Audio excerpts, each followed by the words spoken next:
Halo, selamat datang kembali di sesi diskusi mendalam kita. Hari ini nih kita mengupas tuntas satu topik yang selalu bikin penasaran ya. Fenomena-fenomena yang sering banget dikaitin sama tanda akhir zaman. Nah, buat diskusi kita kali ini, kita bakal banyak merujuk ke satu sumber utama. Ini dari YouTube, channel Daftar Populer. Judul videonya lumayan bikin kaget sih. Dunia semakin kacau, 50 fenomena tanda-tanda kiamat sudah terjadi. Berikut di antaranya. Video ini tuh nyoba ngerangkum banyak banget perspektif loh. Mulai dari agama-agama sampai skenario ilmiah. Jadi, yuk kita coba bedah bareng-bareng. Yang langsung kelihatan dari materi di video itu, cakupannya luas banget. Ada pembahasan spesifik dari tradisi Islam. Contohnya kayak tanah Arab yang menghijau, atau sungai Efrat yang mengering.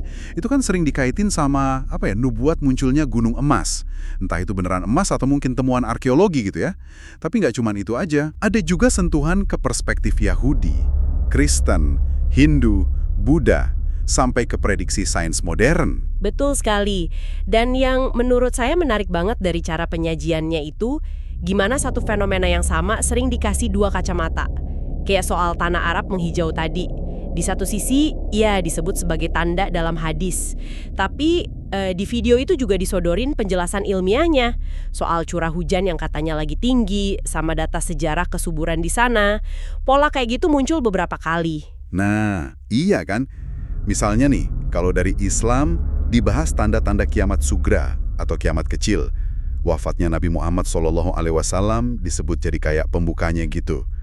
Terus ada isu Dajjal, sosok penipu akhir zaman itu. Konflik besar kayak di Ukraina, Palestina juga disebut-sebut. Penaklukan Baitul Maqdis. Fenomena alam kayak sungai Efrat kering tadi juga disorot. Tapi menariknya, dijelasin juga kalau faktor bendungan buatan manusia ikut berperan bikin kering. Jadi nggak melulu soal gaib gitu ya? Benar. Dan ada semacam upaya verifikasi juga di situ. Kayak contohnya foto yang sempat viral, diklaim itu dabah binatang akhir zaman itu kan. Ternyata dijelasin kalau itu sebenarnya hewan Mexican mole lizard. Ini penting sih, nunjukin perlunya kita cek fakta juga.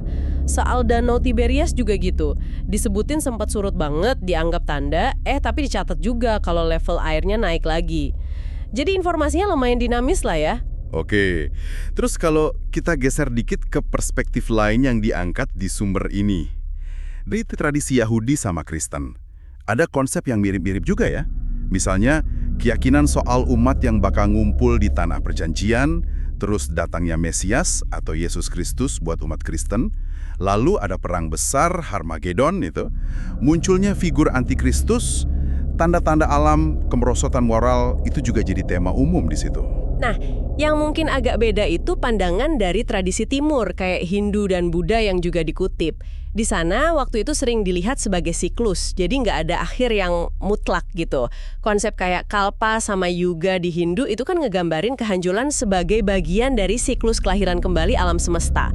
Tanda-tandanya bisa jadi kayak kemerosotan moral parah di zaman Kali Yuga, atau fenomena alam dahsyat, kayak munculnya 7 matahari di kosmologi Buddha yang disinggung di video itu. Jadi akhir itu bukan berarti selesai, tapi lebih ke transisi aja. Wah, nah ini nih bagian yang mungkin paling kerasa dekat sama kita sekarang ya. Paparan di video itu juga masuk ke skenario kiamat versi sains. Ini udah bukan nubuat lagi, tapi lebih ke prediksi berbasis data dan teori. Ada ancaman dari luar angkasa, asteroid raksasa kayak yang dulu musnahin dinosaurus, atau bahkan lubang hitam. Terus ancaman dari bumi sendiri atau gara-gara kita. Krisis iklim, pemanasan global, es kutub mencair, ujung-ujungnya krisis pangan dan air. Sampai ke kemungkinan yang lebih spekulatif kayak invasi alien dikaitin sama paradoks Fermi itu. Atau pemberontakan AI.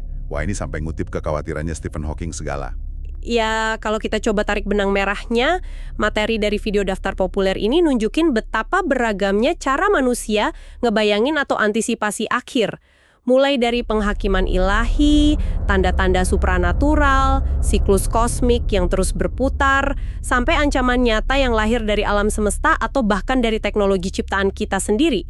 Spektrumnya lebar banget. Jadi, apa nih artinya semua ini buat kita? Rangkuman dari video tadi itu emang kayak ngasih kita peta yang luas ya, tentang gimana berbagai budaya dan zaman mencoba memahami konsep akhir dunia atau akhir peradaban. Potret kekhawatiran sekaligus harapan manusia mungkin ya. Iya, mungkin pertanyaan buat Anda yang lagi denger ini, dari semua sudut pandang yang disajikan dalam materi sumber kita tadi, mana sih yang paling bikin Anda tertarik atau mungkin ya kepikiran? Apa tanda-tanda keagamaan klasik kayak gurun menghijau itu? Atau gagasan siklus dari timur? Atau justru ancaman ilmiah kayak AI dan perubahan iklim yang rasanya paling nyata saat ini? Dan mungkin ini satu pemikiran terakhir ya sebagai penutup. Materi ini kan sering banget nyandingin satu fenomena, kayak sungai mengering tadi, dengan dua penjelasan sekaligus. Satu dari sisi keyakinan, satu lagi dari sense atau ulah manusia. Nah, ini kan jadi mancing pertanyaan menarik. Gimana sebaiknya kita memaknai kejadian yang punya penjelasan berlapis kayak gini? Apa satu penjelasan harus menyingkirkan yang lain? Atau mungkinkah keduanya bisa hidup berdampingan gitu dalam cara kita memahami dunia yang emang kompleks ini?